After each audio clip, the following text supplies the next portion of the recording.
All. जय भीम, जय भारत। मैं हूं चंद्रभान प्रसाद। आपका दलित नोट पावर पर एक बार फिर से स्वागत है। आज का सवाल है, क्या दलितों को पूंजीपति नहीं बनना चाहिए? इस अहम मुद्दे पर डायलॉग करने के लिए हमारे साथ माने जाने दलित राइटर डॉक्टर एमएल परिहार साहब एक बार फिर से मौजूद हैं। स्वागत है डॉक्टर परिहार साहब। Thank you sir. जय भीम, जय भारत। आपकी किताब कौड़ी से करोड़पति के प्रकाशन के बाद क्या जयपुर शहर या राजस्थान के किसी और शहर में दलित मिडिल क्लास के बीच दलित करोड़पति या दलित अरबपति पर चर्चाएं होनी शुरू हो गई थी? क्या इस पर सेमिनार, कॉन्फ्रेंस वगैरह शुरू हो गए? बिल्कुल सर, ये जो किताब का आपने नाम जिक्र किया, दलित कौड़ी से करोड़पति, और इस कैपिटलिज्म, दलित कैपिटलिज्म का जो माहौल बनाया, क्रेडिट गोज टू यू। आप इसके सूत्रधार है और उसी की प्रेरणा से वो मैंने किताब लिखी थी, दलित कौड़ी से करोड़पति। और उसके बाद जो मैंने किताब लिखी है, बहुजनों बिजनेस की ओर बढ़ो। तो मुझे ये बताने में खुशी होगी कि पिछले 10 साल से लोगों में अपने बाबा साहब की जो सपना पूरा करने में आर्थिक समृद्धि की ओर जाने का बहुत रुझान बढ़ा है। क्योंकि अभी गले तक आई बात ना, नौकरियां है नहीं, तो युवा पीढ़ी इस ओर देख रही है। सेमिनार भी जब हम करते हैं, फिजिकल सेमिनार करते थे 1 डे के बिजनेस सेमिनार, वो भी सक्सेसफुल होते हैं। लोगों की बड़ी डिमांड है। जूम मीटिंग भी करते हैं तो उसको बहुत लोग सुनते हैं। और मैं तो, हमारे यहाँ से तो बहुत कम होती है, लेकिन आपको ताज्जुब होगा कि जो वर्णिक कम्युनिटी के लोग हैं इस तरह की किताबें ऑनलाइन मंगवाते हैं, पढ़ते हैं। उनको पता है कि बिजनेस करने से पहले बिजनेस से जुड़ी जानकारियां, क्या सीक्रेट्स है इसकी सफलता की, वो जानना बहुत जरूरी है। तो आपको मैं बताना चाहूंगा कि लोगों में रुझान है। करोड़ अरबपति नहीं तो, लेकिन आजकल करोड़पति बहुत बड़ी बात नहीं है। ये पढ़ के मुझे फोन करते हैं लोग देश के कोने कोने से कि साहब ये आपकी किताब पढ़ी थी और मेरे अंदर बहुत निराशा का भाव था। मैंने फला बिजनेस छोटा शुरू किया, फिर बढ़ाया, और उसका मेरा घर परिवार बहुत चल रहा है। फिर मैं उनको पूछता हूँ कितने लोगों को आप रोजगार देते हैं? सबके इसकी वजह से मैं इतने लोगों को रोजगार देता हूँ। तो मुझे बड़ी खुशी होती कि सरकारी कर्मचारी, अधिकारी आज के टाइम में डेली वेजेस पे आदमी नहीं रख सकता, लेकिन हमारे लोग जो मेहनत से थोड़ा बहुत पूंजी करवाते हैं, ज्यादा पूंजी कमाते हैं, खुद भी खुशहाल होते हैं और लोगों के लिए रोजगार जनरेट करते हैं। और डॉक्टर साहब, दलित मिडिल क्लास के लोग इस आइडिया को अब थोड़ा पसंद करने लगे हैं जी। पर जो बहुत सारे इंटेलेक्चुअल्स हैं जी, वो मुझसे एक सवाल पूछते हैं, क्या सारे दलित पूंजीपति बन पाएंगे? तो अगर नहीं बन पाएंगे तो फिर इसमें आप क्यों टाइम अपना वेस्ट कर रहे हैं? तो मैं पूछना चाहूंगा कि क्या सारे बनिया पूंजीपति बन चुके हैं? क्या सारे ब्राह्मण पूंजीपति बन चुके हैं? क्या सारे ठाकुर पूंजीपति बन चुके हैं? क्या सारे अमेरिकन पूंजीपति बन चुके हैं? क्या सारे ब्लैक पूंजीपति बन चुके हैं? नहीं। तो ब्लैक कैपिटलिज्म का विचार अमेरिका में कैसे आया और क्यों आया? तो ये इंटेलेक्चुअल लेवल पर हमारे समाज में इस पर सहमति नहीं है। लोग कैपिटलिस्ट को, पूंजीपति को खून चूसने वाला मानते हैं, पर गांव के दलित जब उनकी लड़ाई जमींदारों से होती है और जो दलित पढ़े लिखे नहीं होते हैं वो कहाँ जाते हैं? फरीदाबाद, गाजियाबाद, दिल्ली, बॉम्बे, यहाँ वहां जाते हैं और पूंजीपतियों के फैक्ट्री में उनको शरण मिलती है, काम मिलता है। वहां तक तो लोग सहमत होते हैं मुझसे, पर दलित भी पूंजीपति बने तो इसका मतलब दलित भी शोषण करने लगेगा। तो इससे एक वैचारिक झंझट ये पैदा होता है कि क्या दलित एक मजदूर के रूप में ही सुंदर लगता है? क्या दलित एक पूंजीपति के रूप में सुंदर नहीं लगेगा? तो जरा आप प्रकाश डालें। जी सर, आप बिल्कुल बाबा साहब के सपने की बात पुण्य की बाद, बाबा साहब उस जमाने में कहते थे, उस जमाने में 1942 में जब लेबर मिनिस्टर, तब दलितों के लिए ये ठेके के लिए एक वकालत की थी और काम दिलाते थे। उन्होंने कहा था कि वो चाहते, वो तो गालियां देते थे ना, उन जो सभा में लोग दरिद्र फटेहाल जिंदगी में सभा में आते थे, तो वो कहते कि तुम गरीबी को क्यों ढो रहे हो, दरिद्रता को क्यों ढो रहे हो, क्यों नहीं इसी टाइम ये जमीन फट जाती, तुम समा जाओ।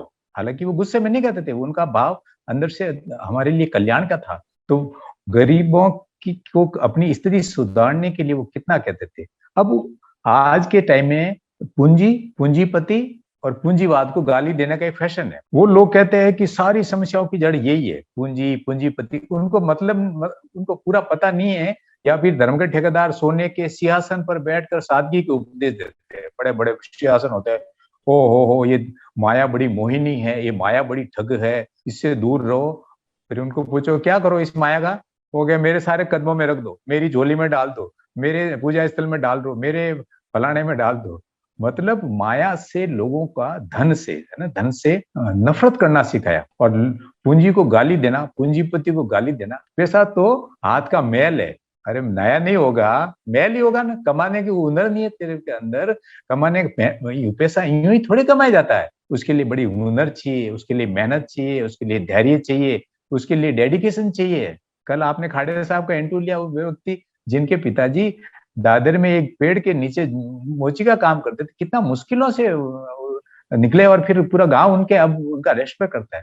तो सर ये जो पूंजीपति और पूंजीवाद को गाली देना, अब इस बहुजन समाज के लोगों को सोचना चाहिए। जो लोग कहते हैं कि सारे ये बन जाएंगे, सारे हो जाए, भाई कलेक्टर आप बन गए, आप डॉक्टर बन गए, इंजीनियर बन गए, तो क्या आपके समाज को तो छोड़ो, आपके परिवार में भी सब बन गए क्या? सारे कभी तो कतई नहीं बनते। लेकिन जो बन जाते हैं वो समाज के लिए प्रेरणा होते हैं, उनको देख के लोग, पूंजीपति बनता है, उनको अमीर बनता है। पूंजीपति का मतलब कोई वो फिल्मों में जैसे बताया ना, मतलब में जोक की तरह जो शौक था वैसा नहीं है। जो अमीर बनेगा, जो धन कमाएगा, पैसा कमाएगा, तो धन को यूं धुएं में थोड़े उठाएगा। वो धन आज बिल गेट्स या प्रेम जी है, टाटा है, वो क्या वो खुद के लिए थोड़े धन कमा रहे, वो कमाते हैं तो समाज के लिए चैरिटी करते हैं।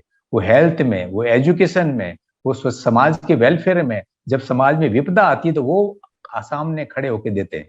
हमारे लोगों के पास धेला ही नहीं, अगर नहीं होता तो वो खुद का परिवार में नहीं देगा, दूसरों को दान का देगा। हम मानते हैं सारे दलित पूंजीपति नहीं हो सकते हैं। क्या सारे दलित आईएएस हो सकते हैं? अगर सारे दलित आईएएस नहीं हो सकते हैं तो क्या किसी दलित को आईएएस नहीं होना चाहिए? होना चाहिए ना। क्या सारे कोशिश कर वाइस चांसलर हो सकते हैं विश्वविद्यालयों के?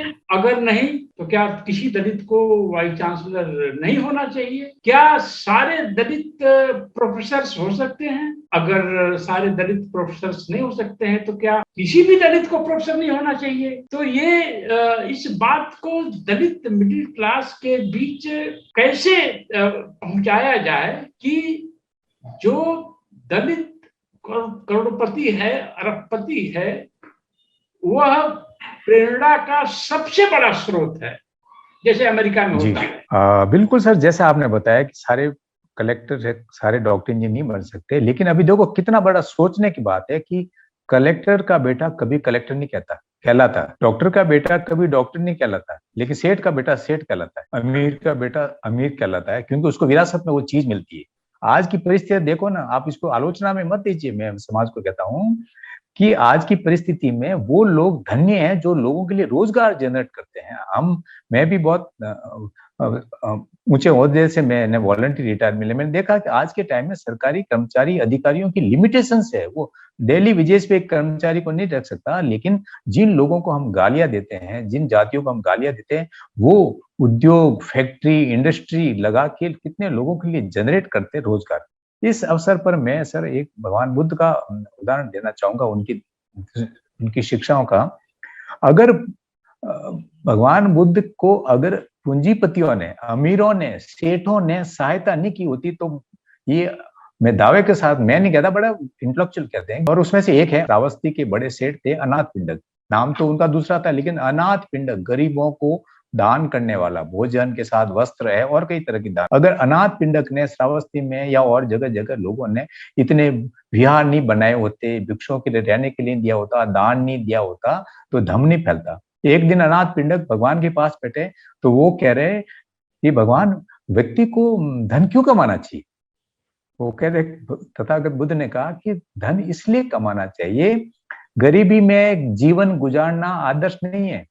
भगवान बुद्ध ने गरीबी का कभी ग्लोरिफिकेशन नहीं किया, महिमा मंडन नहीं किया। वो कहते धिक्कार है गरीबी को। उन्होंने कहा कि इससे बाहर निकलिए, धन का स्वागत है, ऐश्वर्य का स्वागत है, नेकी और ईमान से कमाए हुए धन का स्वागत है। इस हालात से निकलो क्योंकि तुम सक्षम हो, तुम्हारे अंदर ऊर्जा है, निकलिए। तो भगवान बुद्ध ने कहा अनाथ पिंडक को कि धन इसलिए कमाना चाहिए कि धन कमाने के बाद व्यक्ति को यह एहसास होता है कि मैंने नेकी और ईमानदारी से धन कमाया, वो प्रसन्न रहता है। उसके फिर और प्रसन्नता का उसका वजह होती है, मेरी नेकी और ईमानदारी से जो धन कमाया है, मैंने उससे बिजनेस लगाया, व्यापार चलाया, फिर व्यापार को बढ़ाया, फिर जो मैंने धन और कमाया उससे मैंने शिक्षा, रोजगार, फला फला के लिए मैंने दान किया, पुण्य किया। ये सब बातें के लिए धन कमाना चाहिए, लेकिन धन को जोड़ना नहीं चाहिए, कंजूसी नहीं करनी चाहिए, खुद तक सीमित नहीं रखना चाहिए, नहीं तो वो सड़ जाएगा।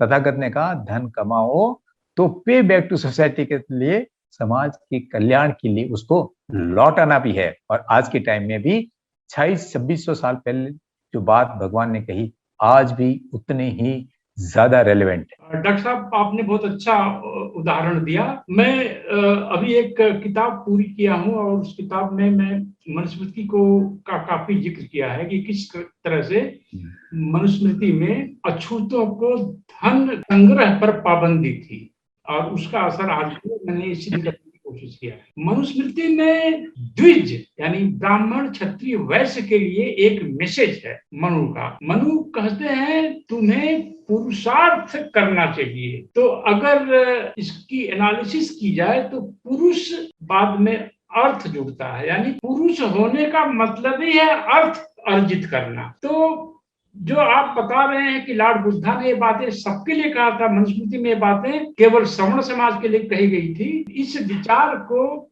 तथागत के समाज में और ले जाने की जरूरत है कि आप कितने भी बड़े बुद्धिस्ट बन जाएं, पर अगर आप दूसरे पर निर्भर हैं, नौकरी पर निर्भर हैं, तो आपके विपासना वगैरह का ज्यादा महत्व नहीं रह जाएगा। आप कैसे बुद्धिस्ट हैं कि दूसरों पर निर्भर करते हैं। दूसरा ये कि ये मेरे सामने एक बड़ी समस्या आती है, उस पर लोगों ने लेख भी लिखे हैं मेरे खिलाफ कि दलितों की गरीबी पर बात करिए तो लोगों को बहुत इस पर इंटरेस्ट पैदा हो जाता है। दलितों से गरीबी हटाओ, इस पर कंप्लीट हर पार्टीज में आम सहमति है। पर अगर जब मैं ये कहता हूं दलितों में अमीरी बढ़ाओ तो लोग भड़क जाते हैं। ऐसा क्यों? यही तो मैं फिर बुद्ध की बात बताऊं। बुद्ध ने कभी भी सुख की बात नहीं, वो यूं नहीं कहते कि मेरे लिए सुख लाऊंगा, वो कहेगा तुम दुख का कारण समझ लो, दुख नहीं रहेगा। अंधेरा क्या है? उजाले का अभाव। जहाँ उजाला नहीं होगा वो अंधेरा है। खुशहाली आ जाएगी, सारे दुख मिट जाएंगे। जो आप पे जो आरोप लगाए, ये क्या सर, क्या आरोप लगाते हैं आप पे? आप पे क्या आलोचना करते हैं कि हम लोग बोलते हैं कि आप अमीरी बढ़ाओ, ये बात क्यों करते हैं? गरीबी हटाने का काम क्यों नहीं करते हैं? तो हम ये कह रहे हैं, कहते हैं कि गरीबी हटाने के लिए सारे नेता, कार्यकर्ता, एमपी, एमएलए, प्रधान, देश लगा हुआ है। दलितों में अमीरी बढ़ाने का काम कौन करेगा? निर्वाण की बात की ना, क्यों हम अमीर को यूं ही थोड़ी बना जाता। पहले अमीर होने का भाव तो पैदा करो, मन से तो अमीर बनो। आप मन से ही दरिद्र हो या कहोगे कि मैं तो कोई छोटा सा कर्मचारी बनना चाहता हूँ, बड़ा नहीं हो, तो बड़ा जब कर्मचारी बड़ा अधिकारी बनने का या बड़ा ऊंचा सपना देखेगा, सपने देखना चाहिए, आर्थिक, सामाजिक, हर तरह के सपने, ऊंचा सपना देखेगा ना, तब वो कुछ थोड़ा सा नीचे वाला प्राप्त करेगा। तो इसलिए अमीर होने का, अमीर ये थोड़े के सपने देख लिए और वो हो गए। तो इसलिए अमीर होने के मन से, भाव से तो थोड़ा अमीर होइए, तब उसके लिए आपके अंदर ऊर्जा पैदा होगी, तब उसके लिए आगे बढ़ने की भाव होगी, तब आप उसी लाइन पर चलोगे कि मैं अमीर बनने जा रहा हूँ, मुझे इस बातों का ध्यान रखना है। नहीं तो भाव ही वो अमीर गरीबी का रखेंगे, गरीबी हटाओ, गरीबी हटाओ, गरीबी हटाओ। और मैं तो ये कह रहा हूँ आज के जमाने में जो अपने समाज के जो जो ज्यादातर जो अपने को गरीब गरीब समझते हैं ना, मैंने देखा गांव में बीपीएल का सुविधा लेंगे, कम सस्ता वो चीजें लेंगे, पेंशन लेंगे, सब कुछ लेंगे, थोड़ा से भी शरीर नहीं हिलाएंगे। दाल रोटी मिल रही है ना साहब, बस इसके क्या जरूरत है? खाली हाथ आएंगे, खाली हाथ जाएंगे, मैंने किसी को कहा कि भाई थोड़ा एक फ्रूट की लॉरी लगा दो, फालतू बेटर रहता सर। अरे डॉक्टर साहब बस इतना क्या है, कुछ ज्यादा हमारी पास सारी जिम्मेवारियां नहीं है। तो ये मैं हकीकत बात बोल रहा हूँ। मैंने कहा तू सारे दिन बैठा रहता है, एक फ्रूट की लॉरी लगा दे, कुछ इनकम होगी तो और काम आएगी। वो कह के डॉक्टर साहब अगर मैं फ्रूट की लॉरी लगाऊंगा मेरी इनकम बढ़ जाएगी, इनकम बढ़ेगी तो मेरा बीपीएल में से नाम घट जाएगा, ऐसा काम मैं क्यों करूं। तो ऐसी गरीबी का हमें महिमा मंडन नहीं करना चाहिए। अगर वो अपने उद्धार के लिए उठ खड़ा नहीं होता है ना, अपने कल्याण के लिए, अपनी दरिद्रता मिटाने के लिए, अपनी गरीबी मिटाने के लिए, इसी हालात में दूसरों की दौलत को कब तक निहारते रहोगे। वो ऊंचा ऊंचे मंजिलें, वो बड़ी बड़ी कारें, वो अच्छे अच्छे स्कूलों में पढ़ते हैं, वो सब बातें करते रहेंगे, लेकिन खुद की जिंदगी में ये कब आएगा, उसके लिए खुद को उठ खड़ा होना पड़ेगा सर। डॉक्टर साहब, मैं आपकी ये कार्यक्रम खत्म करने के पहले आपकी पुरानी बात कर जाता हूँ। दलित मिडिल क्लास को ये समझना चाहिए कि आईएएस का बच्चा जरूरी नहीं है कि आईएएस बनेगा, डॉक्टर का बच्चा जरूरी नहीं है कि डॉक्टर बनेगा, इंस्पेक्टर का बच्चा जरूरी नहीं है कि वो इंस्पेक्टर बनेगा, क्योंकि सरकारी पोस्ट नेक्स्ट जनरेशन को ट्रांसफर नहीं होती है जी। पर अगर आप बिजनेस में हैं तो वह जो है नेक्स्ट जनरेशन को ट्रांसफर हो जाती है जी। और अगर ब्लैक लोग अमेरिका में ब्लैक कैपिटलिज्म को सेलिब्रेट करते हैं तो क्या दलित समाज में दलित कैपिटलिज्म, दलित लोग भारी भरकम नोट वाले पैदा हों, उनके पास मर्सिडीज तो अब बहुत सारे लोगों के पास है, हेलीकॉप्टर हो, प्राइवेट जेट हो, तो दलितों के बारे में जो अवधारणा बनी है कि इनकी राशन कार्ड चाहिए, इनको मिड डे मील इनको चाहिए, अगर सरकार, हम तो विदेश जाते हैं तो लोग ये पूछते हैं कि क्या दलित अपनी रोटी भी नहीं कमा सकते, हर चीज के लिए सरकार पर निर्भर रहते हैं। तो इस छवि को, यानी कि बहुत ही कोई इन्फीरियर कम्युनिटी है, इस छवि को दलित पूंजीपति ही तोड़ सकते हैं। थैंक यू डॉक्टर साहब, डायलॉग जारी रहेगा। जय भीम, जय भारत।